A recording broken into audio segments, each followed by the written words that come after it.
അസ്സലാമു അലൈക്കും വറഹ്മത്തുള്ളാഹി. നമ്മുടെ 2-3 വീഡിയോസ് കൂടെ നല്ല റീച്ചിൽ പോയിട്ടുണ്ട്. അതിൻ്റെ കമൻറ്റുകൾ വായിച്ച് പൊങ്കാലിട്ടുണ്ടല്ലോ. പിന്നെ കുറേ തെറി കമൻറ്റുകൾ. എൻ്റെ ഐഡിയയിൽ അനാവശ്യം കമൻ്റ് ഇടാൻ, തെറി കമൻ്റ് ഇടാൻ ഒരൊറ്റ തവണ അവസരം ഉണ്ടാവുള്ളൂ കേട്ടോ. കാരണം നിങ്ങൾ എന്ത് തെറി കമൻ്റ് ഇട്ടാലും എനിക്കത് പറഞ്ഞ് ശീലമില്ല. ഞാൻ നേരെ ബ്ലോക്ക് അടിക്കാൻ കൂടി ഒഴിവാക്കും, അത്രേ ഉള്ളൂ. അപ്പോൾ തെറി കമൻറ്റ് എഴുതുന്നവരും എന്ത് ചെയ്യുക, ശ്രദ്ധിക്കുക. ഒരൊറ്റ തവണയെ ചാൻസ് ഉണ്ടാവുള്ളൂ എന്നുള്ളതാണ്. അപ്പോൾ ഇതിൽ കൂടുതലും കമൻറ്റുകൾ ഞാൻ കളിയിൽ മതം കലർത്തി, പിന്നെ കളിയായിട്ട് കണ്ടുകൂടെ എന്നൊക്കെ പറഞ്ഞിട്ട് ന്യായീകരിക്കുന്ന കമൻറ്റുകളാണ്. അതിൽ ഞാൻ മറ്റുള്ള സമുദായത്തിൻ്റെ മാറ്റി നിർത്തുകയാണ് തൽക്കാലം. ഈ മുസ്ലിം നാമധാരികളായിട്ടുള്ള ആളുകളുണ്ടല്ലോ, കുറേ മാപ്പിളച്ചി പെണ്ണുങ്ങൾ, സത്യത്തിൽ കണ്ടിട്ട് വീഡിയോ കണ്ട് അത്ഭുതപ്പെട്ടുപോയി. അവരുടെ ഭർത്താക്കന്മാർ മരിച്ചാൽ ചിലപ്പോൾ ഇത്രയ്ക്ക് കണ്ണീര് വരുമെന്നുള്ള കാര്യത്തിൽ സംശയമാണ്.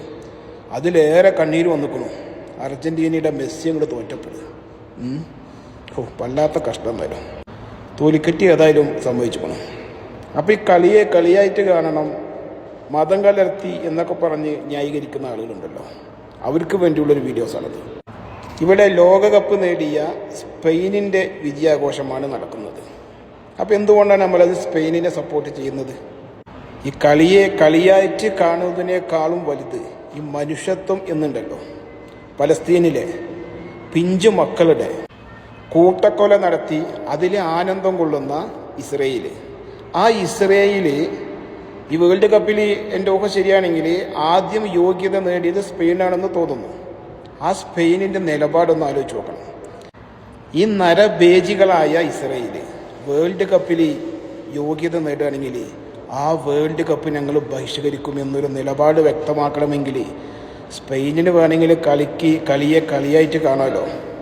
കളിയെ നിങ്ങൾ ന്യായീകരിക്കുന്നത് പോലെ, പറയുന്നത് പോലെ, ഈ മുസ്ലിം നാമധാരികളൊക്കെ പറയുന്നത് പോലെ ഈ കളിയായിട്ട് കണ്ടിട്ട് വേണമെങ്കിൽ ആ നിലപാട് വേണ്ട വയ്ക്കാമല്ലോ. എന്തുകൊണ്ട് സ്പെയിൻ അങ്ങനെ ഒരു നിലപാടെടുത്തത്? നെതന്യാഹു എന്ന ശൈത്താൻ്റെ ഇസ്രയേൽ പട്ടാളത്തിൻ്റെ കൊടും ക്രൂരതയ്ക്ക് ആ നിലപാട് ശരിയല്ല, തെറ്റാണ് എന്ന് ബോധ്യപ്പെടുത്തുകയാണ് സ്പെയിൻ ചെയ്തിട്ടുള്ളത്. അല്ലാതെ കളിയിൽ വെറുപ്പ് സൃഷ്ടിക്കാനോ വിദ്വേഷം പുലർത്താനോ അല്ല. ഈ കളിയായിട്ട് കാണണമെന്ന് ന്യായീകരിക്കുന്ന ആളുകളോടാണ് ഈ വിഷയം പറയുന്നത്. 1.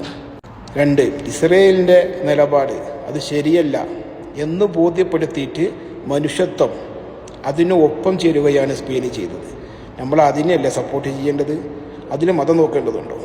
ഇപ്പോൾ മനുഷ്യത്വം എന്ന നിലപാട് നമ്മൾ യോജിക്കുമ്പോൾ ചിലപ്പോൾ അതിൽ മതം കൂടിക്കലർന്നു വരും.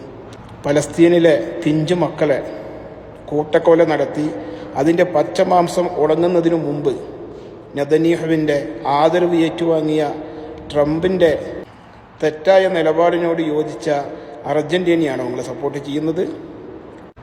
ആ ടീമിനെ സപ്പോർട്ട് ചെയ്യാൻ വേണ്ടിയിട്ടാണോ നിങ്ങൾ കളിയായിട്ട് കാണുമെന്ന് പറയുന്നത്?